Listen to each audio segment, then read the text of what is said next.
where's the music gone? Good evening. Welcome to NUFC Matters. We are doing a shorter show, so maybe the music's decided to be shorter as well tonight. That's never happened. It's a first. But welcome to Mitch, Steve Hastie, Keith Patterson, and Joe the Toon Tipster. I decided to get all the lads on together. We're doing 1 hour. I'm away again this weekend, so this is a pre-record. So people enjoy yourselves in the chat.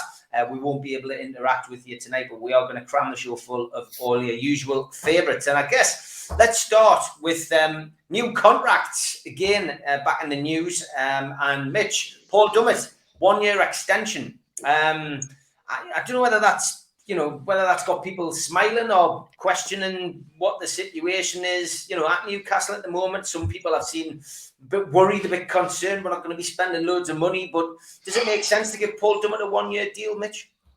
Does to me. You've got a ready-made Premier League player who can slot into a number of positions, knows the culture at the club, can enhance the culture of the club, is essential part of the dressing room and as well liked in the dressing room, and is homegrown. And I'll come back to the two words I've used before in here: squad management. We've been shite at it for the last 14 years. Now somebody's actually thinking about what we're doing about the squad and what roles and what boxes certain players can tick with that squad management, and that frees up to do more with other parts of the squad. So, everybody who looks any move that we make is negative at the minute. I'm hearing so many good things coming out of the club at the minute. We're getting ramped up for what I think will be a really exciting summer. And if you want to shit on people's parade because they're giving Paul Dummett 1 year contract extension, you need to give your head a wobble. Yeah, Steve, Paul Dummett's been a good servant. It's not his fault. He's been injured best part of this season, but Mitch is right, I guess. I'm certainly in that school of a one year contract's not going to make any difference here and there. He clearly is somebody who's going to help integrate new players, certainly. And if called upon, he's not going to let you down. No, of course he's not. He's a good lad as well. Decent lad, local lad. Wears his heart on his sleeve, always puts in a decent performance. Rather like we talked about Target a couple of weeks ago when we called him a steady 7 out of 10. Paul Dummett gives you that as well on the pitch, but as Mitch says, it's that added little dimension he gives off the pitch as part of a squad. It's a squad. It's a squad of 25. So everything that Mitch has said, I endorse. And can you endorse something twice? Can you double it? I don't know, but that's what I'm going to do. Yeah, no, I think it is. Keith, what's your take on it? I'm like Mitch. It baffles us that people complain. Like it's as though they're going to pay the wages. You know what I mean? I don't get that. You've got 25 people in the squad. 11's going to pay. 14 are going to be fed up. And the thing with Paul Dummett is, you know exactly what you're going to get. He covers 4 positions. There's no transfer fee. You look at Bruno when he come in. He said one of the biggest things settled him was messages of Shearer, acceptance. And that's the kind of thing Paul Dummett would do to players coming in, learn them about the region, the area. Every manager we've ever had has made him an automatic choice. So every manager's rate them. So there's got to be something in that. But his culture and his will to word, his will to graft. But the biggest thing for me is his acceptance that he's not going to play, at full back next week. But he'll still be there, chomping at the bit. He'll still give you 100%. And for me, I think it's an absolute no-brainer. And if people are saying, we should be going for... There's some people out there think we should be buying Nunes at 70 million. We should be buying Paqueta at 58 million. And then there should be 4 more players for 70 million each. And da-da-da-da. And then they think the fullbacks are going to be 25 and 35 million pounds. And they're going about Target. If Target's 15 million, you'll still need the end of the player if you're going to let Lewis go. But when you've got Dummett, I wouldn't be flapping if we were going to play, I don't know, next week we're going to play Fulham away and they turn around and say Dummett's in from the start because they'll give you 100% and there's no fee involved. So why let him go and do 2 good years at another club when he knows this club at the front? It's a no-brainer. And anybody who's setting their ambitions, that this shows a lack of ambition, they're delusional. They for me, expecting too much from these owners in too short space of time. Yeah, that's true. Look, it's another one in the bag, Joe, and I think we'll see over the course of the next few weeks business being done quite quickly as well. But cementing another local player down alongside, Longstaff as well, and probably one or two others. It's good business, isn't it? And it's business that can be done easily, and before we have to get into that realms of bringing in those players and integrating them into the squad. Yeah, absolutely, Steve. I mean, the lads have just hit the nail on the head there. Of course, it makes absolute sense. It's really interesting to see people questioning our ambition and having a pop at us that we're the so-called richest club on earth. It means absolutely nothing. Just because Paul Dummett's just signed a new contract does not mean that we don't have the ability to go out and spend that money on a fullback if we so choose to. He's versatile. He knows the club. He's a great lad. It wouldn't surprise me if there's a role for him moving forward, particularly when we're thinking about the academy and thinking about the youngsters. Definitely. There's something about change. We manage change a lot, particularly in the line of work that I'm in, and I think change is a good thing, but too much change can be a bad thing. So what do we want this summer? Do we want 2, 3, 4, 5 additions to a reasonable squad? Or do we want to bring in 15 players and hope for the best? I know what I'd do. And if it means lads like Paul Dummett get to stay around and stabilise the ship a little bit, as I say, it'd be nice to think that we're going to get some runs out in cup competitions, for example. These are exactly the type of lads that we need. And it's nice to think that we've got Paul Dummett on the bench as opposed to relying on an under-16 that we've never seen before. So I'm all for it. It's a great move, and I hope there's more signings like that to come. Hey, Keith, you told me this kid didn't know anything about football. Well, he doesn't, but I mean, I'll give him all these lines this afternoon. Okay, time for the day I met.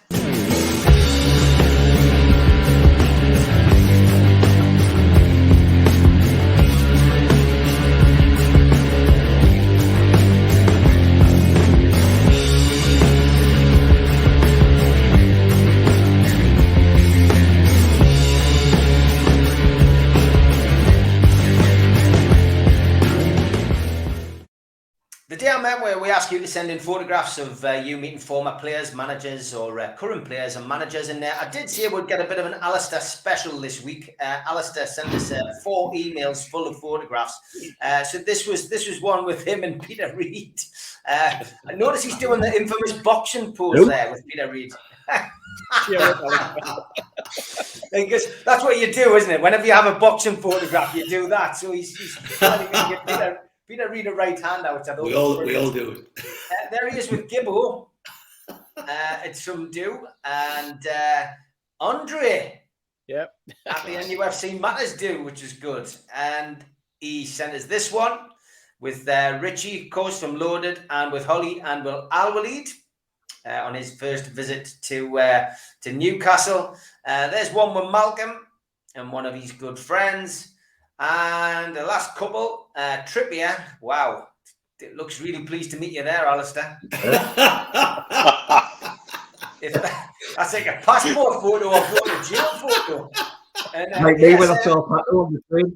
ASM thinks he's doing some kind of modelling shoot for Vogue or something. I don't know. And there's your daughter there as well. Alistair, thanks for sending them in, mate. Always good to have them. And please just send them to me and the lads on Twitter, and we will get you featured on the Day I Met.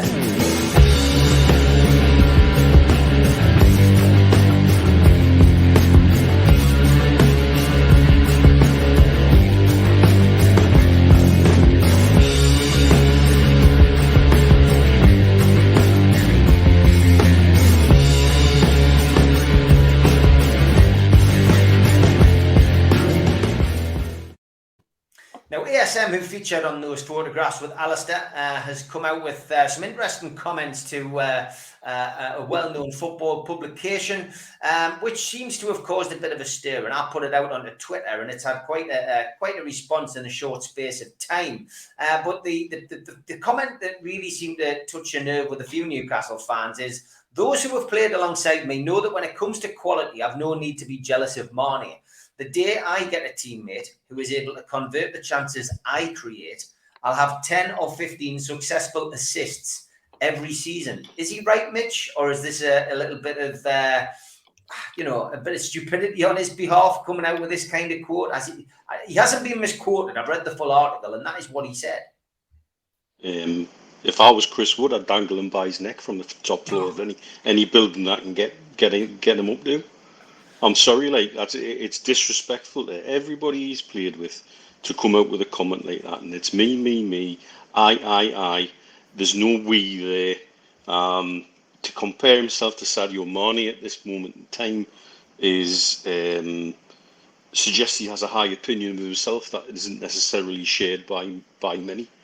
I've had a look at it as well. It's one of these things. It's always French interviews in French magazines that cause these kind of controversies, and they can often hide behind that something's been lost in the subtle nuance of language in translation. Well, I'm sorry, you're absolutely right, Steve. There's now been lost in translation there. And I think if I was Chris Wood, if I was Callum Wilson, if I was Joe Willock, if I was anybody, if I was Joe Linton, if I was anybody who's played up front while he's been supplying, I'd want to know what he's inferring from those words. And I'd like it done in words of single syllables, because he's obviously thinks he's clever enough to use big words. Well, I'm sorry. He's shown himself. Is this the actions of somebody who knows he's touting himself for a move again? You've got to question what the motive behind even doing the interview and coming out with something like that is. I hate having to go at him. It started a little war within the fan base again, because some people are referring to the stats from the other 14, showing that he does well in terms of assists outside of teams in the top 6. But there's the key. It's outside of teams in the top 6, and who was creating more than him and who was around him, and you've got to look at those and say, would you want those in our squad if we're looking to grow and develop, or we'll be looking for better quality? And I think the answer is the latter. So he's flattering to deceive himself more than anything else. And anybody using the other 14 stats has got to remember that's -6 teams. There's at least 2 players create more chances per 90 minutes than he does. And he's played a significant more game time than a lot of those players around him as well. So put the stats into context.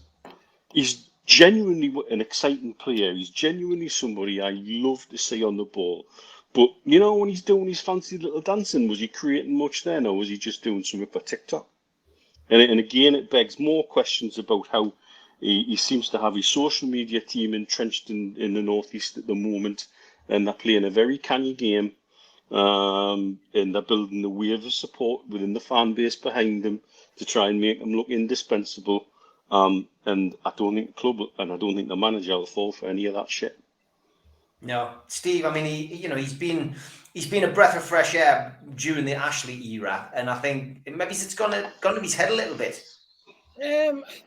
Yeah, perhaps it's gone to his head. Perhaps, or as Mitch says, perhaps he's realised his days are numbered and he's vying for a move, and he's just trying to keep the pot boiling. I'm not too sure. I mean, I read something earlier on when I was just looking up what he had said, and I think I don't know whether this stat was right, but I think he's made 1 goal since September.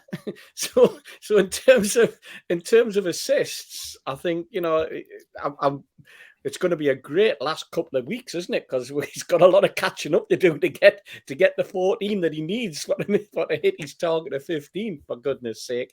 But Mitch is right. I mean, a guy with his own PR team and media team, I would imagine they will be called into St. James's Park at some time tomorrow and said, "What the hell are you think you're playing at?" And again, it's not a local publication, I believe. I think it's a French publication that he's been talking in. So, Mitch, you said lost in translation.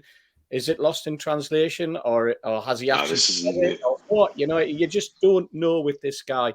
I mean, he's a wonderful player in terms of the excitement you get when you see him on the ball.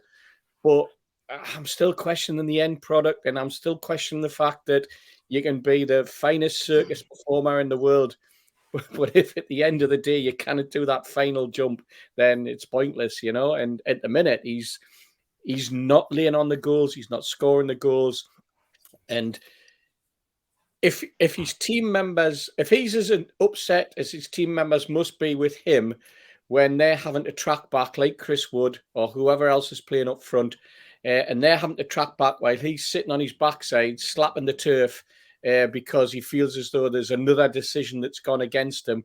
Meanwhile, there's Liverpool on the attack and we're back scurrying because he's ran into a blind alley and lost the ball for the umpteenth time in the game. That's when he was in the game, because he wasn't in the game much on Saturday, and he hasn't been in the game much in a few of the games over the last few weeks. So performance-wise, he needs to book his ideas up before he starts shouting the odds. Yeah, definitely, Keith. It's just frustrating, isn't it? And you know, Mitch is right. There is, you know, it doesn't take much to divide the fan base, and we're always going to be divided by opinions. You know, I don't mind the fan base being divided over an opinion of a player, but you know, he is a divisive player, isn't he? I think when you look at all the division we've had in the club the last 20 odd years, you look back, you think there's been lots of forces from outside have split the fans. I think the fans base has been smashed for a long time, and I don't disagree with any fan who says he's the best we've got and let him play and give him his license to entertain. I also don't criticise a fan who says take your money on now and cut your losses and go and invest it again. And the reason it is because he is that kind of player. I mean, his name's on my shirt. Steve Hastie will tell you, I've always had him as my favourite player. But Bruno's a better player. You know, I mean, you can't take that away in footballing terms. You know, if you were selling him tomorrow, Bruno is a more saleable and an asset that could get in the top 6 side tomorrow. St. Maxim possibly could, but how long he would get his game and play and be relegated to the subs bench? Because people, you know, the top pundits look at him say, he slammed his fists on the ground and everything's a problem, and he's not playing with a smile on his face, which disappoints us. But when I look at that statement, I just thought, God, the only thing that could come out of that statement was it was negative. You know, there's nothing positive. And if he was my brother or if he was my best friend, I'd take it to one side. I'd say, instead of going around telling everyone what you're going to do it. Show us. It's like the bloke that says, I'm going to give good hiding. Don't tell us what you're going to do. But I'm on the floor, tells you who did it. And so when you've created these 15 goals, and where I think Steve Hastie and me read it differently. Steve, you were saying it, he's got 1 goal he's created. I think that's his point. I think his point is, I've created enough to have 15 assists, but they've missed 14. I think that's how sort of conceited the statement is. I think he thinks he's created enough and they've missed the chances. But in the last few games, you know, and I've watched it closely, and he is a world beater on his day, but the last few games, he's stood out because what Eddie Howe's created is such a workman-like, tenacious team spirit where it's never say a die and they back each other up and everyone's got your back. And he stands out as being the one that's not chasing up like that. But the other thing I would say is, if I was the club and I was getting him in, as Steve Hastie rightly points out, to keep this club and this team and the squad united, you should get people in and say, have a look at that article. And the one thing I would always the club out says, what's that achieved? You did an article. Were you misquoted? No, I don't think you were, because it's your own language. Well, secondly, what has that article achieved? Or what was its intention? When you sat down to do that article and you made that statement, what was your hope that you would achieve by it? And I find it, you know, I like the player. I like watching him, but I am getting more frustrated as time's gone on, because I wanted to see him push on and get better. And I thought by putting better players around him, somebody said the other day, why would you not just get rid of him? I says, well, I'll buy players in the summer and then see how good he is. But you know, if Newcastle looked at it, and if Eddie Howe looked at Tyndall and looked at Murdad and said, you know what it is, he's becoming divisive, he's pissing the other players off. You know, I've got 50 million and I can do more with that. I would understand that and I would back it. I'd be disappointed because I want to see him do it in Newcastle shirt. But I've got to say, these people who spout off other, you know, I'll tell you what I'd say to him if I was his brother. If Sadio Mane offered to swap them more, I'd take it, son. That's what I would say. Yeah, I bumped into another like amateur, like non-league football manager, Robin Falkus, the other day, and me and him stood talking and came round to ASM. This is before this statement came out, and he pointed to that little shimmy that he did where he was skipping over the ball against Crystal Palace, and he says, I found that disrespectful. You know what I mean? He says, I know what he's trying to do, but he tries to make it about him. And Joe, you're nodding your head there. He has become a bit of a show pony, hasn't he? And without an end result, that's the problem. Steve, I'm going to come at this slightly differently. I don't think we are talking about the last couple of games. I think the bloke plays very, very well, maybe 6-7 times a season as far as I'm concerned. I get visited by Mr. Hastie in the stadium every half time. We talk at every full time, and the first thing we say every game is, where's Sir Maximin? There was a wonderful tribute, and without causing mega controversy, a wonderful tribute by War Flags to him. I didn't see him look at it. I assume he knew it was there. And you know what? It was absolutely terrible. And I just think, what are you here for, mate? Is it a PR stunt? I totally agree with Keith. Why don't you let your feet do the talking and shut your mouth? And if ever there was a season for him to prove that he was worth a spot, because let's be honest, as I said earlier about Paul Dummett, potentially we'll go out and sign someone that's 3 times better than him because we can. So if ever there was a season that he was going to step up, he was going to be the main man. Surely this was it. Wood hasn't hit the ground running. Gale's not playing. Wilson's been injured. We needed him to step up. And as far as I'm concerned, he absolutely has not. So if anybody wants to pay us £50 million, by all means, I would take it. I just don't see enough from the bloke. And I haven't seen enough. His attitude's appalling. Like you say, the ground gets hit more than players do. And I think that statement for me, I read it as, he's got a really weird definition of what a chance is. Because if given Joe Linton or Joe Willock a hospital ball 40 yards out is creating an opportunity, I think he's got the wrong idea. So at 100 miles an hour, he can go for me. There's no for me. Fair enough. Good points, well made by all of you. Now time for our next segment, and it's always a laugh a minute with Elliot in his house.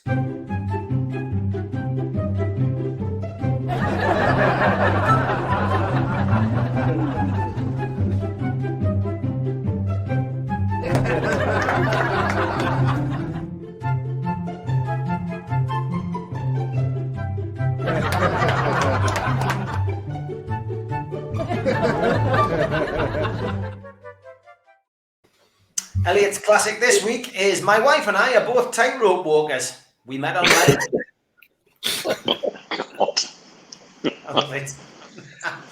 We get some absolute classics with Elliot. Thank you, mate. Keep them coming. It's always good to see.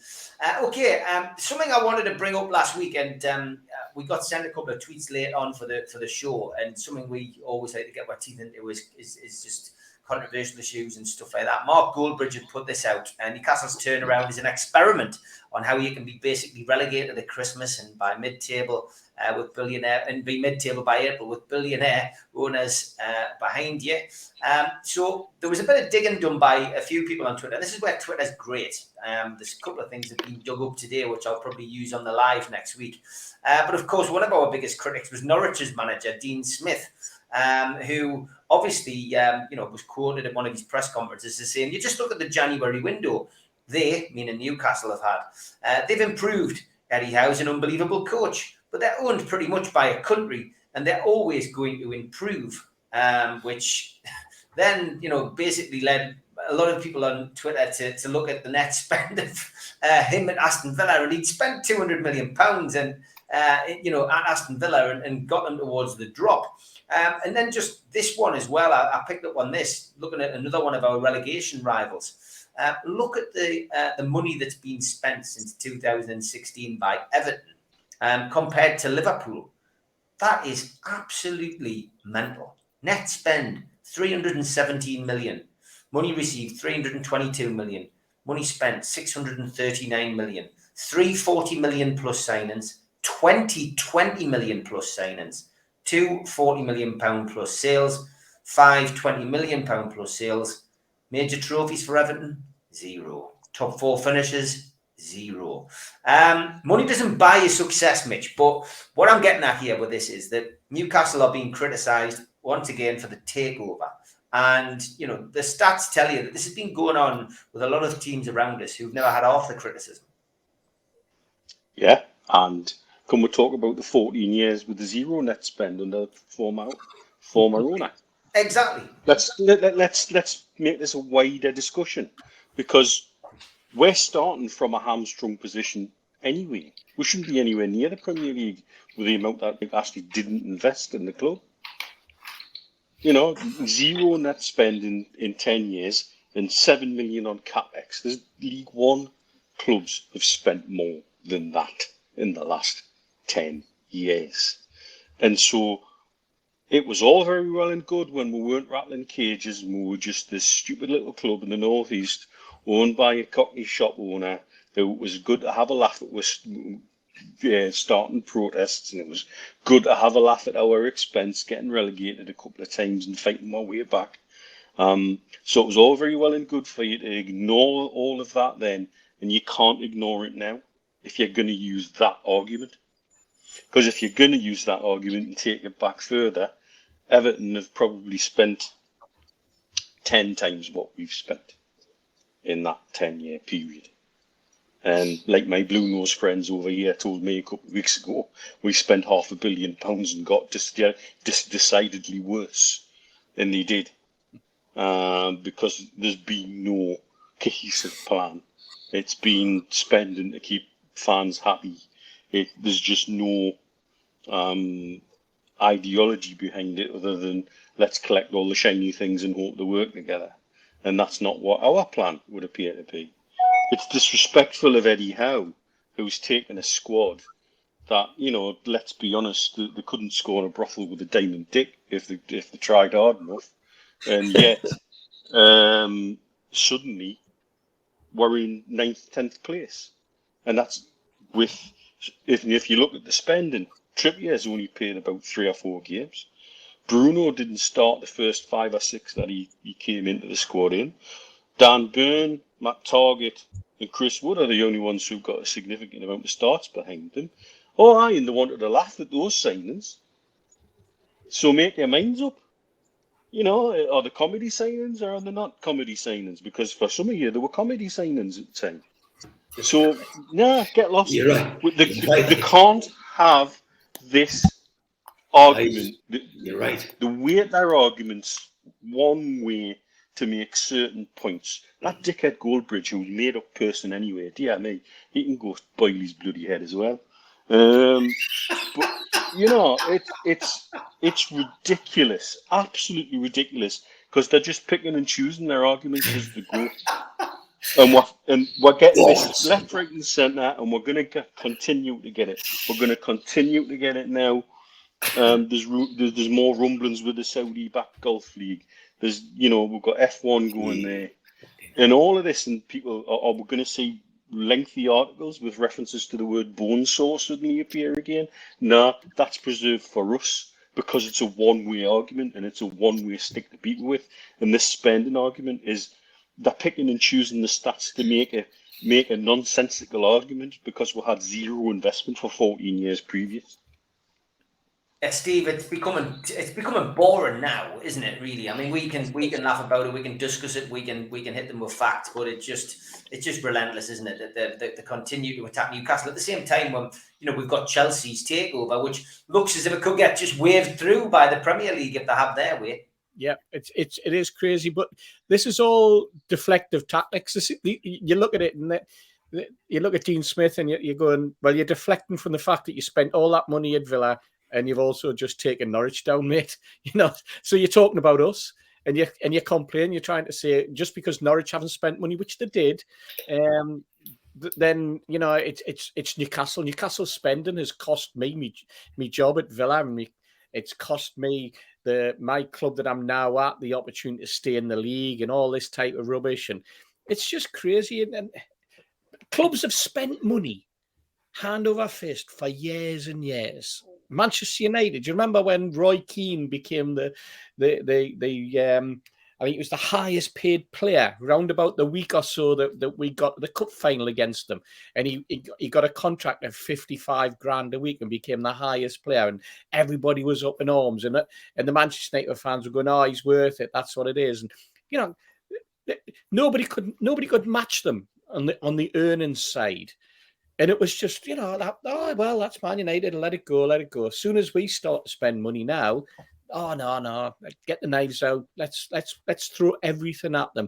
There was a great article and some great conversation on Twitter yesterday about Amnesty International and about them coming out and having a pop at Newcastle again and bringing up the phrase sports washing.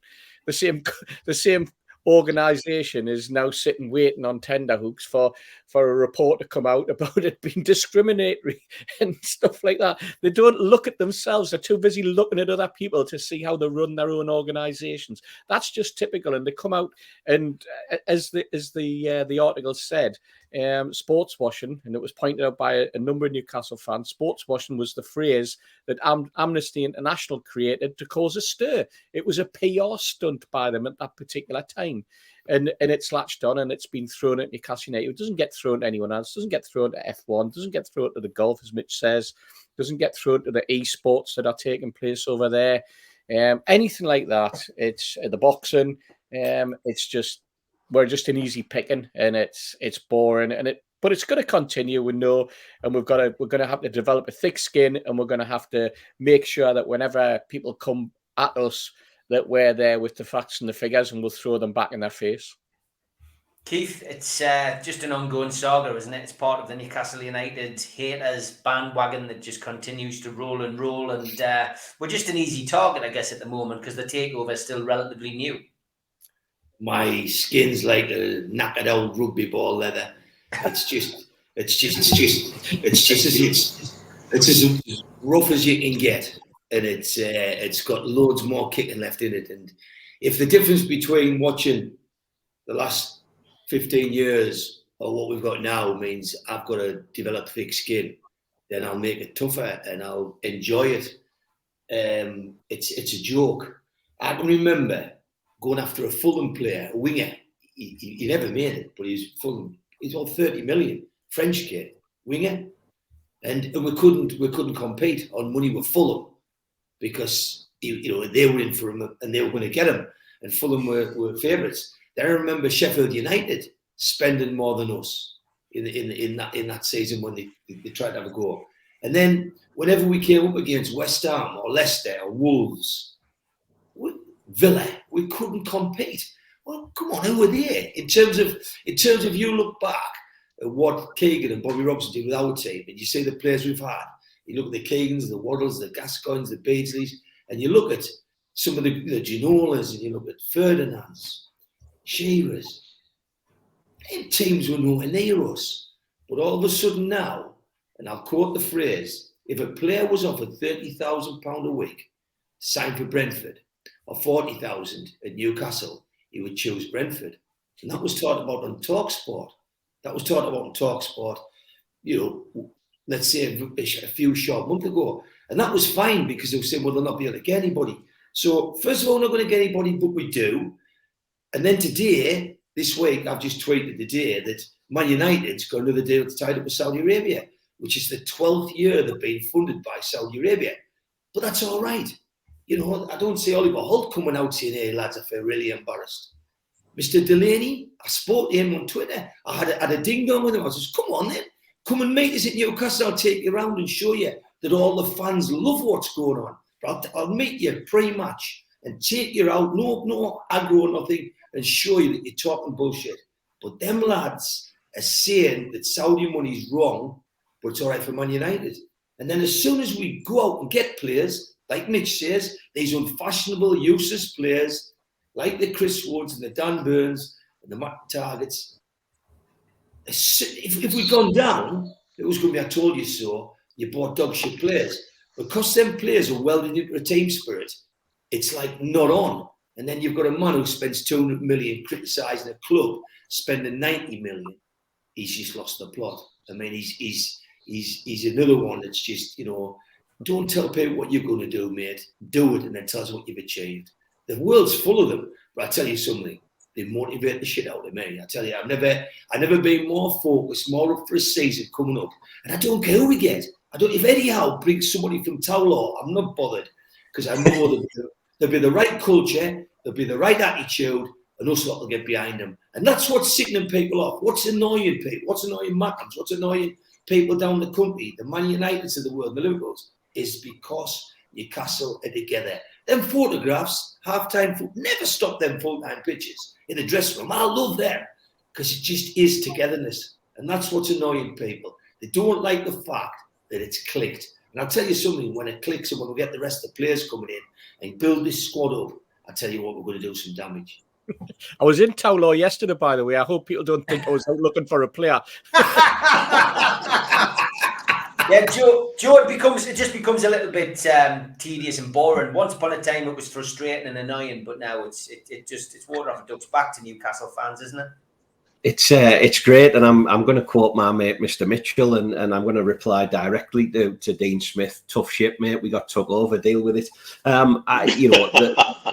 Well, listen, and I think you're right. I think you've hit the nail on the head. If we'd have gone out and signed the French national side for 600 million, people might have had a point. What did we actually do? We brought a Brazilian who nobody really knew a great deal about. It could have went either way. Thankfully for us, he's been great. We signed a bloke from Burnley who's not a prolific goal scorer, and he's proved that for us in the 2 or 3 that he's got. We signed a bloke from Brighton who to all intents and purposes might have worked, and we got a bloke on loan from Aston Villa. What's his problem? I genuinely don't know what his problem is. And maybe if people, and not just Dean Smith, but maybe people across the board, if they concentrate a little bit more on their own setup. He had the same 38 games, the same as we did. Maybe if he'd have got stuck into them a bit earlier, maybe if he'd have changed his tactics and maybe, done a bit more down there, because they have got some good players as well. Maybe he wouldn't have had an argument. So it's jealousy. It's great. I'm reveling in it. And I'm just 100% behind Patterson. Wait till we are signing, the Mbappes et al. Of this world, and then we'll really have something to laugh at them all about. So I love it, mate. They're going down, we're not. End of. So sorry, Dean, but, enjoy Barnsley. Do one. Time for Tweet of the Week.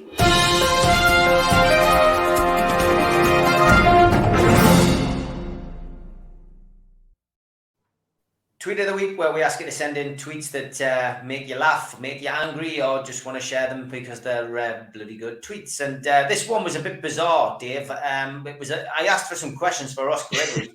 Why do hot dogs come in jars of 8, but hot dog bones come in batches of 6?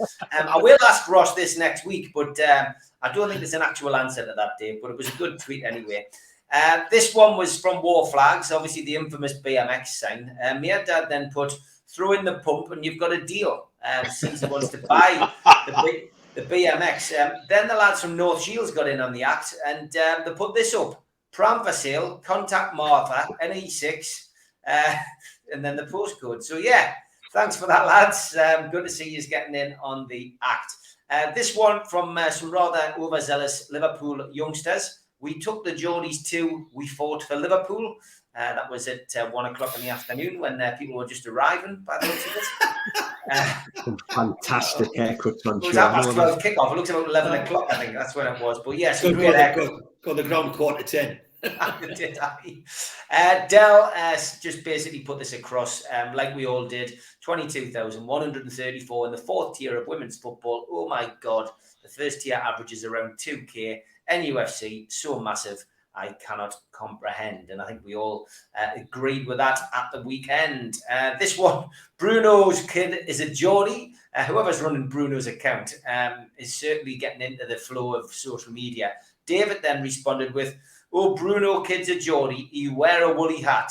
He could never be born in Rio, but he said no, fuck that. He wants to be born on Tyneside in the famous RVI. And when he wants his bottle, Bruno's lass is up all night.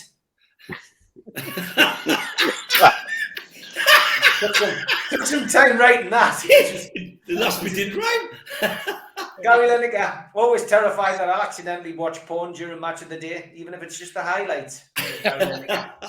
Getting in on the whole Tory councillor MP watching porn. Andy Richards says, I've been lucky enough after the match ends, last 2 home games, to go down the tunnel where the players get into their cars.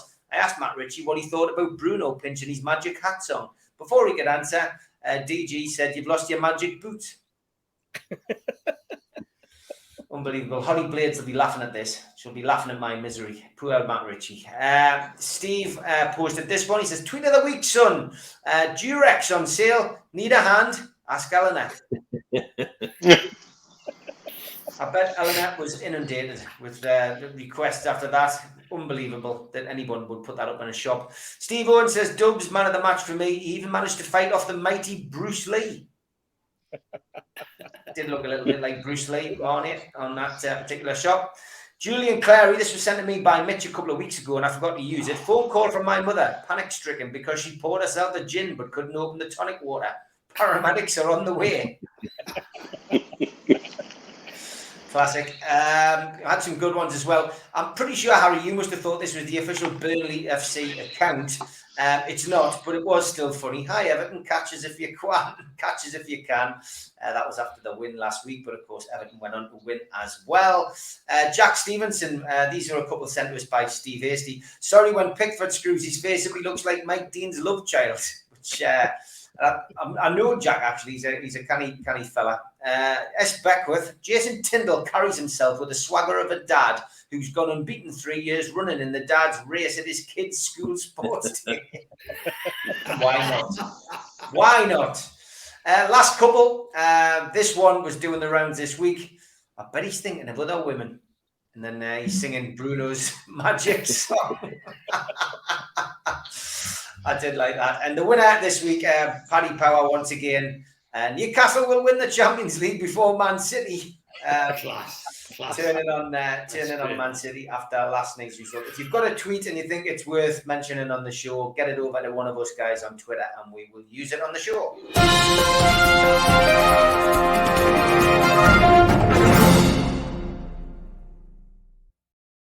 As always, we've got John from QTech's clue. So the first one was 30th of August 1951. Clue 2 was 76 appearances, 25 goals.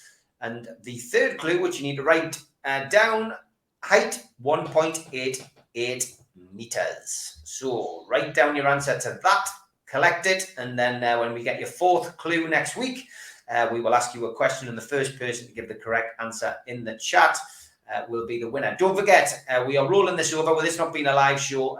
This t-shirt is pinned at the top of my Twitter at Steve Wraith. Get bidding. All proceeds go to the food bank. Highest bidder wins. Get your bids in over the next week. And a big shout out to our sponsors. A big thank you to Spider Miner. Worldwide coverage from the lads. It's the only cryptocurrency miner that can mine 5 different cryptocurrencies at the same time whilst using virtually no energy, and it's VPN protected. Buy yours now at www.miner.spidervpn.org. Thanks also to skipsandbins.com. Telephone 0800 25 45 25 3. Email inquiries at skipsandbins.com.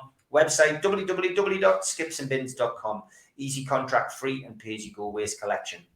Thanks also to L&G Family Funeral Directors 0191 389 7245 and to Garden of Healing Dispensary, CBD, hemp and cannabinoid specialists, www.gohd.com. Thanks to John at qtechshop.co.uk, the makers of pool tables and snooker tables and walls in Newcastle, and the guys who run our website, NUFCmatters.com. And thanks to Clee Kai. Meet the new game over screen, drop it at a Clee Run device near you. Available on Apple Store, Google Play, and clearun.game. Thanks to Media Arts for all the video stuff that they do for us. If you want to subscribe, hit the Newcastle Legends logo in the bottom right-hand corner and subscribe for free. We still do 7 shows a week. Hit the thumb up under the video now to like the video, which is free to do. Click share to share to your social media and drop into the comments box to speak to like-minded Newcastle fans. We are available as a podcast on iTunes, Spotify, Podbean, and the rest. Usually goes up within 24 hours. There might be a slight delay this week as Neil from Media Arts is on holiday. If you want to become a member, either put your smartphone over the QR code or go to the website, NUFCmatters.com, and you can pay a one-off fee and you will get a cup, a pen, a membership card and a scarf and entry into the monthly draw. And don't forget, if you're a subscriber, you can get a free window sticker for your car. Just send an email to John at NUFCmatters.com and he will send you a free car sticker out. We will be at the Dog and Parrot for the Arsenal game, pre-match and post-match. We're going to have an end-of-season get-together in there. So get yourself along to the Dog and Parrot. It's going to be a good night that Monday night. Sure, there'll be a few drinks shared. And don't forget, please support the food bank, NUFC fans, foodbank.co.uk. Virtual match day bucket is up 365 days of the year. You can make a virtual deposit today. And our end of season do is at Shearer's Bar, Mick Lowes and Andy Griffin, Friday the 24th of June. Tickets are £12, and you can get them from the website, nufcmatters.com. And don't forget as well, the Shearer Ball. We've only got about 10 tickets left for this. Online now, $2.99 a ticket, and it's 99 chance of winning. Go to nufcmatters.com and you could win a piece of history, 260 dinner ball signed by Alan Shearer. There were only 260 of them made. Okay, it is time for us to look ahead to the match against Manchester City, out of the frying pan into the fire, you might say. But let's start off with Toon Statto.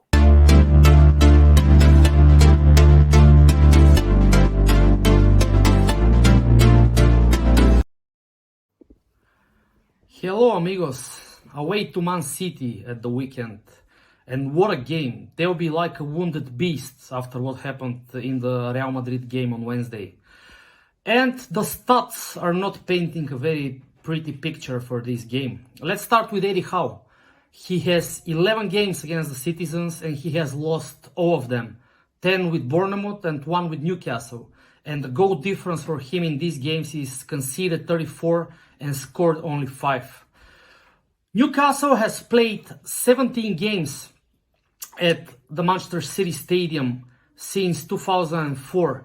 And out of 17 games, we have only 2 draws. The last one is back in 2006 when we managed to draw 0-0. And we have 12 consecutive losses since then. And the total balance is basically 1-0, drawn 2, lost 15. Mentioning Man City home record this season, they have played 17 at home and they have won 13. They have drawn 2 against Southampton and against Liverpool. And they also lost 2 to Crystal Palace and Tottenham, which gives us a bit of hope. Now, among these very bad stats, there is one win at the Etihad, which was back in 2014 for the League Cup when we won 2-0. Goals by Moussa Sissoko and Rwando Arans. The good thing is that Stuart Atwell was the referee at this game, and guess who's the referee on Sunday? It's against Stuart Atwell. With him in charge, actually, we have a pretty decent away record. Last season, we won away to West Ham and Everton. 2 seasons ago, we won at West Ham and Sheffield United, and 3 years ago, we won at Leicester. So, let's hope that the guys can manage to get to 46 points on Sunday, which will also be a record in the past few seasons. You know that under Rafa Benitez and Steve Bruce, we managed to get 44 and 45 points respectively. Cheers, amigos. I love that zoom in at the end. 3,000 tickets sold for the away end. No surprise there. 4:30 kickoff. Live on TV once again, and the stats aren't good. Let's bring in Toon Tipster to give us his odds. Callum Wilson and Kieran Trippier could play a part.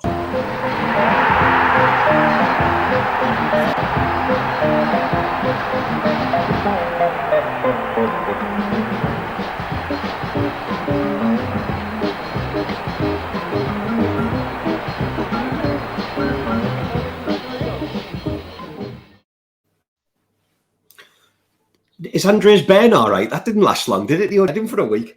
He's like this, he's going, and then the zoom in at the end. Yeah, but yeah, it was great to see. He looks well. He didn't look too tired. But he does. So, conscious of the time, lads. So I'm just going to get straight on with the prices tonight. And as Andres just said, usually going to Man City is bad enough for us. Going to Man City when they're an absolutely wounded beast, after, I must admit, was a fantastic game. We might be in big bother. I'm going to jump straight in with the full-time result comparisons just to give you a sense of what the bookies think about what's going to happen on Sunday. So listen to this. 1-0 Newcastle, 40-1. City is 17-2. 2-0 Newcastle is 80-1. City is 6-1. 3-1 Newcastle for Mr. Penman is 125-1 compared to Man City's 11-1.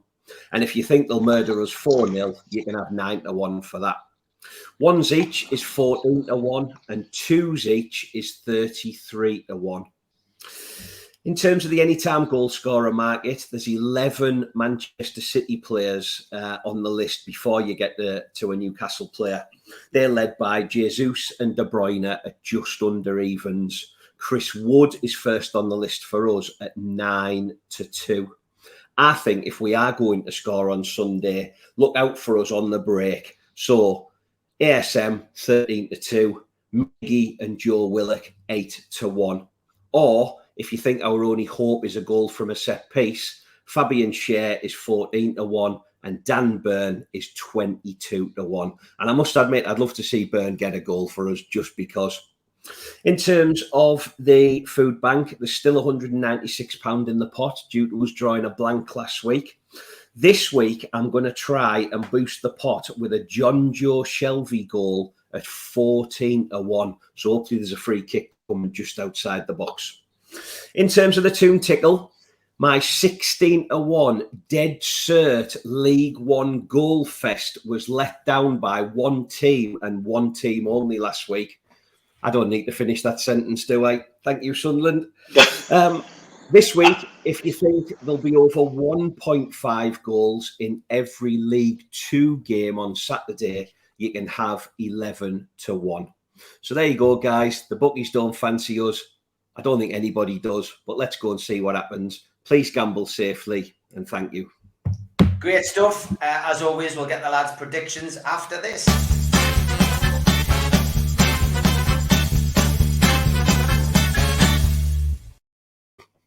Toon lookalike and no gag for Patterson today to hold on to, so we will see what happens. First up was Mike Gent, who sent us this, and this is a DVD documentary, of course, which I produced and brought out and often advertise on Twitter.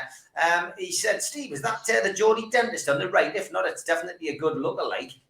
So that's you being compared to Lee Weldon, of course, who was one of the stars of the show. Mike also said, I didn't realise that Stormzy played for Chelsea. Comparison to him and Romelu Lukaku, of course. Chris sent me this. Chris Smart, he says, James Corden's let himself go a bit, hasn't he? No wonder they cancelled his show. I think he looks like the guy on the right.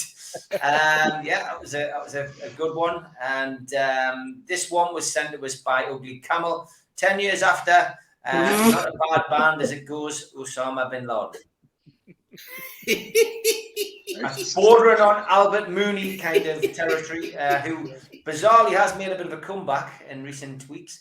100% Mark says, hi guys, look alike, Talk Sports, Sam Matterface and Ben Jacobs. Yeah. It's good, that. Yeah, very good. Don't forget you can watch Ben Jacobs tomorrow morning at 10 o'clock. Tom Dixon was back on form. A paintbrush and Neymar. Tom is a man of few words, but he certainly loves doing his lookalikes. Dale Platt and Luka Modric. Oh, it's a classic. That is a good one. Like, he was on fire this week. Roberto Mancini and Nigel Havers.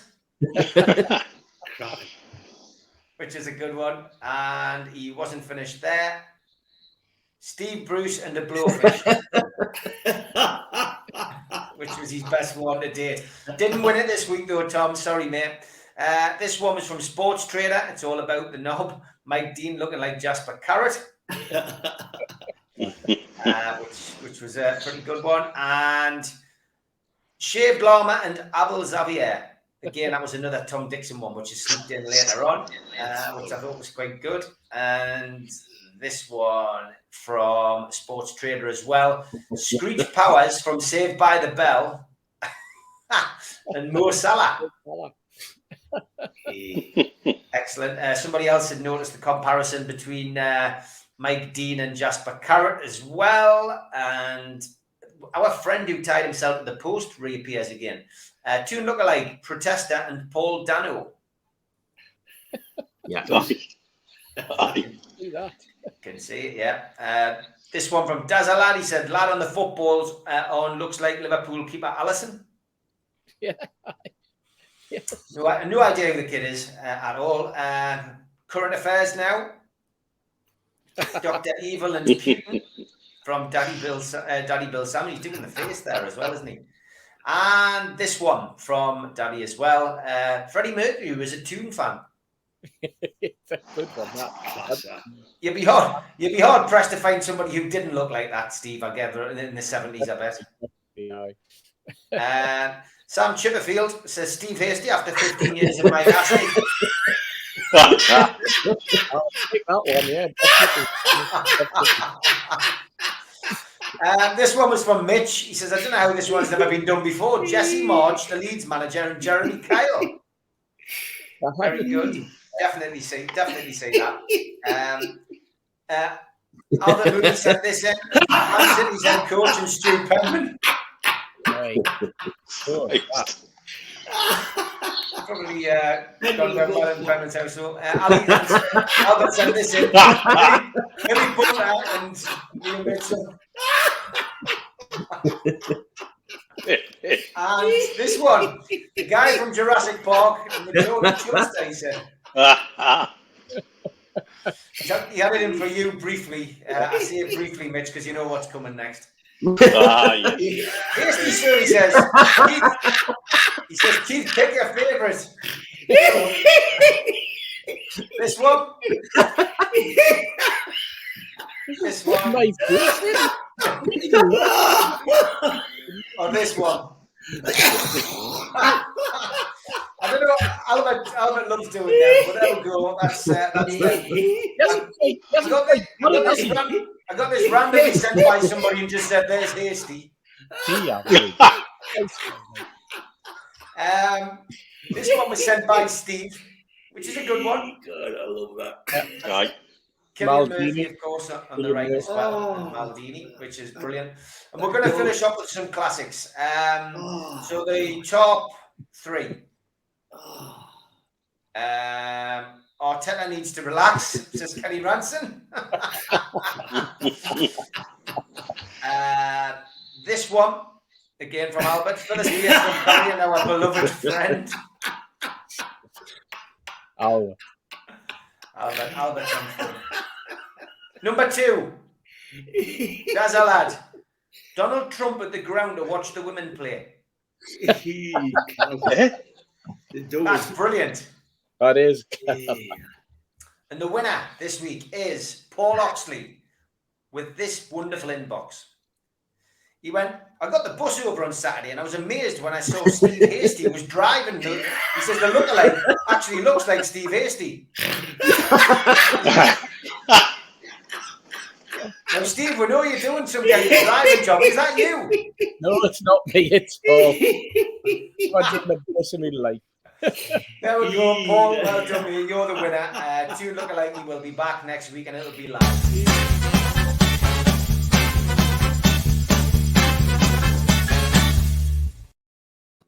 Okay, Mitch. Steve, can I just check? We definitely covered Bin Laden, Putin, and Kim Jong-il there, didn't we? All in the same show, yes. Good. I'm glad we did. Yeah, excellent. Mitch, as always, we'll keep you last because you know you got your lucky dice there. So, Joe, you made the predictions with you give us the odds there, mate. Is there a chance of one of those 1-0s or 3-1s coming in your mind? There's always a chance, Steve. It depends who turns up. If we go there like we went to Tottenham, we'll get absolutely mullered. City now, let's be honest, they're going to go for it. They've got our number. They've well and truly got our number. If we keep the score to 3, I guess we'll be happy. Optimistically, 1-1. Realistically, City will win 3-0. Okay. Keith. Your prediction. You're going to need thick skin for Sunday. I just can't see it. I can't see. I want to say 1-1 because I want to see if the wheels come off and if we score first. But they've got everything to play for. You know what I mean? After what happened over there, I think you got the substitutions wrong, and I think he played the substitutions at a crazy time. But playing us when we played Liverpool first 15 minutes, we held them down, and then we just sat back off them. You know what I mean? We didn't have a proper good go at them. And I'd rather go beat 2-0 than, put caution to the wind. So Man City away, I think it'll be 3 or 4-1 to them. Me dream when I get up on the morning, 1-1. Yeah, it's hard to be optimistic. Steve, I thought that Guardiola got his substitutions right until the 90th minute, and then the wheels came off, and only because Ancelotti got his substitutes right when he took all his old men off of the midfield, and all of a sudden they were giving him a run around. Last time we went to City, God, we got hammered 6-2, and I could see it happening again. And I went full of optimism that day, thinking we were going to get a win. After watching the way we played at Liverpool, where we just played containment football, and we were lucky with a 1-0 defeat. But I think City have got too much. I agree they've got too much. There's too much to play for City. I'm gonna give them a 3-0 win. Okay, time to get the lucky dice out, Mitch. I mean, little comment for us, it's a free hit, really. So why don't we go out and have a go? Come on, Mr. Ballon d'Or. Monsieur Ballon d'Or, let's see what you've got in you. I suspect we all know what it is and what you're full of, but never mind. The dice says